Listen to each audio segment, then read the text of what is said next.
Hey everyone, welcome to another exciting edition of Words, Images, and Worlds. Delighted to be peering into the creative space and the advanced review copy space of author Amy Meyerson. Amy, thank you for joining. Thanks for having me. A pleasure, a pleasure. I'll mention a couple of titles and then we'll talk about The Water Lies, which is the title that we're talking on this episode. The Bookshop of Yesterdays and The Imperfects are two books that people will know you for out there in the world. Is this true? Perhaps if they know me for anything, it would be those, certainly. Yes, yes. These are books that are stories of family, they're stories of people and daily life, and so usually they're classified as like literary in a way, that kind of approach, I suppose. And The Water Lies is a psychological thriller with that same literary kind of flavor to it. So, very interested to talk about your writing path and how it's taken this turn.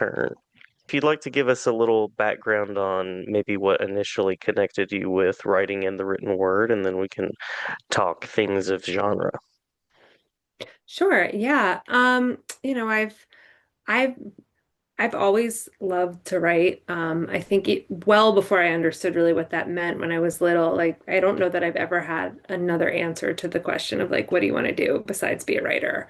So it's just always been something. I think even before I loved to read, I loved to write. So my some of my earlier memories are of like using obviously once I learned to read, was using my parents' typewriter and sitting on their floor. I mean, we had a computer; it wasn't that long ago, but well, it was a while ago. Um, but I just didn't want to age myself too much. But yeah, just sitting on my parents' bedroom floor and writing little stories. I don't have those, but I still have stories. Like my school growing up.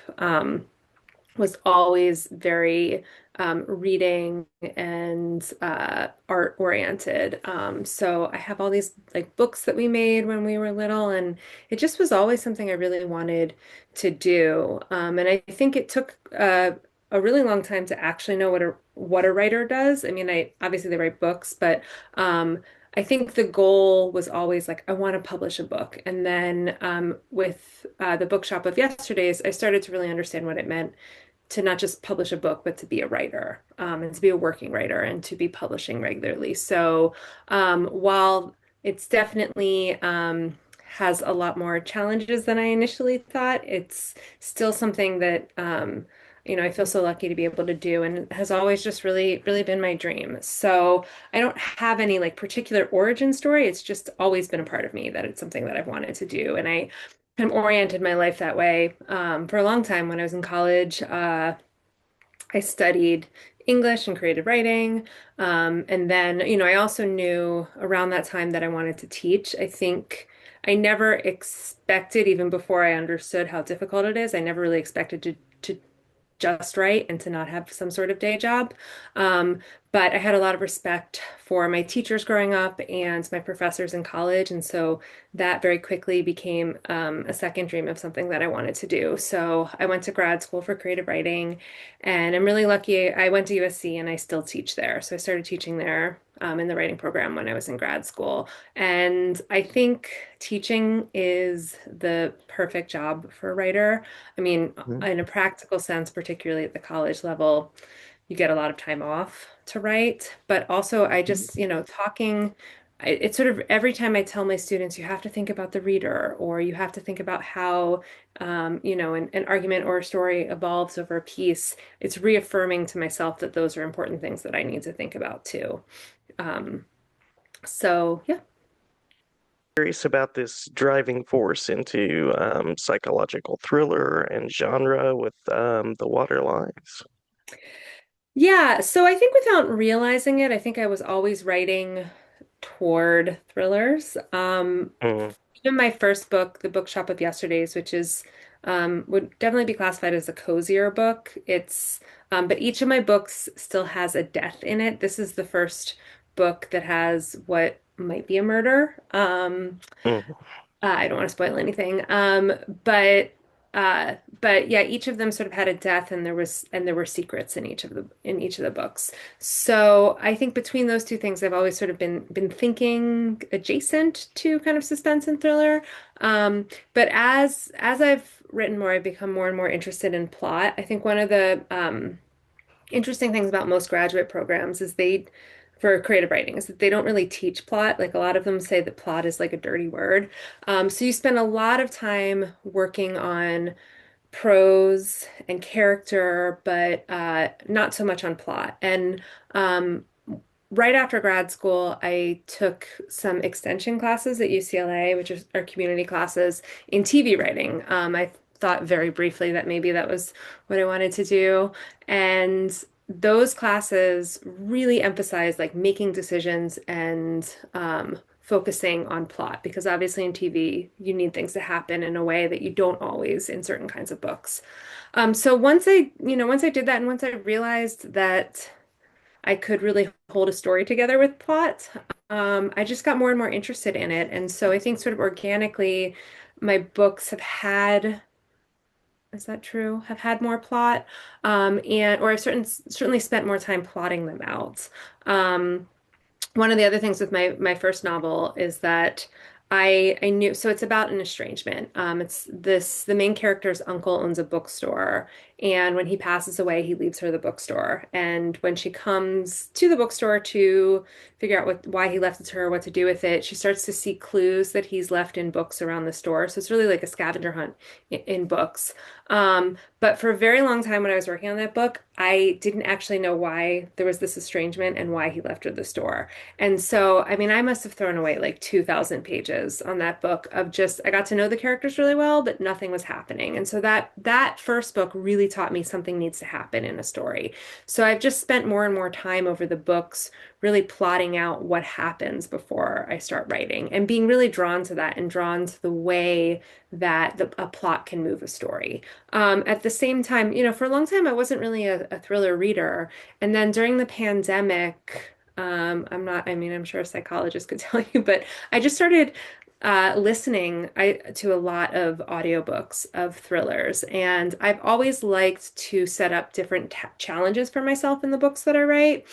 So the first one was this literary scavenger hunt. The second one, is the story about the past that's set entirely in the present. So I wanted to see if I could pull that off, if I could just tell a story about people based on what they've left behind. And then my third book has a very bizarre, really big twist in it. And I wanted to see if I could pull off a big twist. So it just felt sort of natural that with a new book, and I wanted to do something new in my career, I set up a challenge for myself. And so that was really writing a thriller. And yeah, it's been really, really fun. I've since just really immersed myself a lot in that world. I still do like the thrillers that are more psychological suspense and character driven. So a little bit less genre than some others. Um, and this book very much, The Water Lies, I think really is about the two main characters. Love that. I love that. I was going to ask about not plot so much, but how characters drive genre. So it sounds like that was a natural part of the unfolding process as you were deciding on the problems that the characters would have. Yeah, I think for me, what's helped, like it really helped with this book when I was thinking of it as psychological suspense as opposed to like real genre thriller. And the opposite is true of the book I'm working on now. I was thinking of it as psychological suspense, and as soon as I was like, wait, this is a thriller, it just Mhm. opened up a lot and made it easier to write. But yeah, I think most psychological suspense, you have something usually involving a death, really substantial happen at the beginning, and then you kind of pull back and it's really the characters that are driving the book. And so I think that's the case for my book as well is it's about these two mothers. One mother is about 35 or she is 35 and she's pregnant and she has an 18-month-old son, and they are at a coffee shop at the beginning of the book, and her son seems to recognize this stranger in the coffee shop, someone that Tessa, his mom, has never seen before. The woman seems really uncomfortable with the way this little boy is like calling to her, and it's just one of those kind of awkward mom shaming moments where her son starts a tantrum because this woman won't engage with him, and everybody else in the coffee shop seems to be embarrassed for her. So it's, memorable but typical. She goes home. Tessa lives on the canals in Venice, California, which a lot of people don't know about, but it's a wealthy neighborhood of canals that were built in the early 20th century. So she goes home. She kind of forgets all about it until the next morning when right outside her house in the canal, a body surfaces, and it's the woman who her son recognized in the coffee shop. And so she kind of panics. Her son's too young to really communicate to her how he may have known this woman, but it doesn't seem like a coincidence to her that he died just outside their house. At the same time, the other mother, Barb, is the mother of the woman, Regina, who died, and she's 70. She lives in New Jersey. When she hears that her daughter supposedly got drunk and drowned in the canals, she knows that's not true. Her daughter's been sober for 7 years. She takes her sobriety really seriously. She just knows in her gut that it's not true. So she flies out to California. They both sort of independently start investigating what happened until they sort of quickly team up. So for both of them, there's this kind of driving force of like the unknowability of your children that I think Hmm. is kind of the base of both of their characters. Barb, whose daughter died, they were estranged for a long time, and they were just starting to repair their relationship, and so there's that kind of regret of never getting to really know her daughter. And then with Tessa, her son, is so young that both he can't communicate to her, but also I think that there's this, I know I feel it, this kind of impending fear with young kids that you can't always protect them, and you can't control who they become. I mean, you can help shape them, but at the end of the day, they're their own people. So I think that a lot of the character that drives this book for both of them is really kind of anxieties, magnified anxieties of parenthood. But yeah, but so while there is this question of whether or not Regina, who died, knew Tessa's son, and this question of was it an accident? Was it something else? Is there more going on that kind of propels the plot forward? I think what creates a lot of the tension is the emotional journeys of the two characters.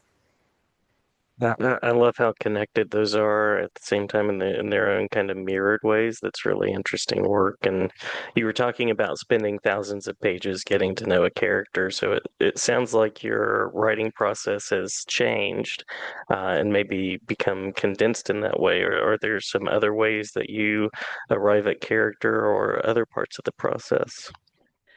Yeah, well, I definitely realized after that first book that I can't just kind of write until I figure something out. I need to know before I get started what happens. I'm not really an outliner exactly, but I need to know where I'm starting and I need to know where I'm ending up, and then I can figure out how I'm going to get there along the way.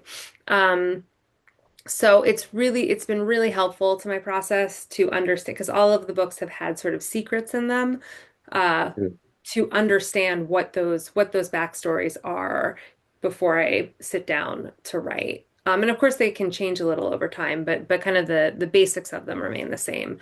So that's been really essential. I've also found that I do a lot of character work now that I didn't that in that those first 1,000 pages I kind of just like wrote scenes of the characters to figure out who they were. I now use in one of my professors in grad school gave us this like 100 question questionnaire of getting to know your characters. And I don't think I've ever gone through all 100 questions, but I use it to help create backstory, and surprising things always come up because it has some questions you would expect, like where they're from, what child they are, and like the birthing order, things like that. But it also asks questions like what seasonal allergies do they have? What is their greatest fear that they won't tell anybody? Like these questions that force you to think about different elements of the character. And a lot of them don't get on the page, but they inform something that does. So I found that really helpful. I use that with all of my characters. Nice, nice. What kind of creative challenge would you like to tackle next? Oh, well, so I'm working on a book that is due sooner than I'd like. It's another, this one, as I was saying before, it's like a proper thriller. I wanted to write this one. I was like, I want to try to write a locked room mystery. So a mystery where everyone is stuck in one place. And one of which creates a lot of tension because nobody can leave. I would say one of the hardest challenges of writing one of those is trying to find a space that feels realistic that nobody's written before. Um, Hmm. so yes, I wanted to do that. I also wanted, so I'm trying to do a locked room mystery that has multiple points of view. Those are my challenges this Nice. time. Because The Water Lies has two points of view, and it goes, it's not always even, but it goes back and forth between the two characters. But I wanted to write something that was both kind of claustrophobic because it's all in one place, but also expansive because it has more voices. Nice, nice. Looking forward to seeing how that comes together. And if I am a listener and I want to find out more, if I want to get a copy of the book, any particular place that I might go? Really, the only social media I use is Instagram. So it's easy to find me on there. It's just Amy.Meyerson, Meyerson with Mey. Sometimes people forget the E. And then if you do read any of my books and want to reach out, I also have a through my website, which is just amymeyerson.com. There's yeah, a way to contact me, and I read those pretty regularly. In terms of buying the book, I think, anywhere that sells books is helpful. And also taking books out of the library is helpful to writers. I am in advance of the holidays. The book comes out January 1st, but in advance of the holidays, I'm doing a signed pre-order campaign with Northshire Bookstore in well, there's two locations, but I'm going to go into the one in Saratoga Springs, New York, and sign copies. So yeah, it's just Northshire. So if anyone wants a signed copy, probably a day or two after Pub Day in early January, if you there's a way to order them a signed copy through the bookstore's website. I also have that uh, on my website as well, a link to it. And so that's a really great place. I'm also sending out, if you buy one as a present for somebody, I'll send you a personalized card to, put under the tree or menorah or whatever, just because the books won't be ready till January. Fantastic. Anything that we've missed that you want to make sure to talk about that was not part of the question list? You have a lot of writers who listen, right? I have a good number. Yeah. And people who are aspiring to publish or have published. Aspiring writers. I have students that listen in, and then a good readership too. So it's a pretty wide range. Well, yeah, I guess I would say like to all of the writers who are listening, I think the best advice, which is probably some of the most basic advice, is just to not only keep writing, but to finish. One of the things Mm. I've noticed with students, with my peers from graduate school, my other writer friends, is the people who are publishing are the ones who finish a draft and then a draft after that and then a draft after that. And if that book doesn't go the way they want, they finish another one. I think we are often our own biggest impediment to achieving our writing goals. Well said. Very well said.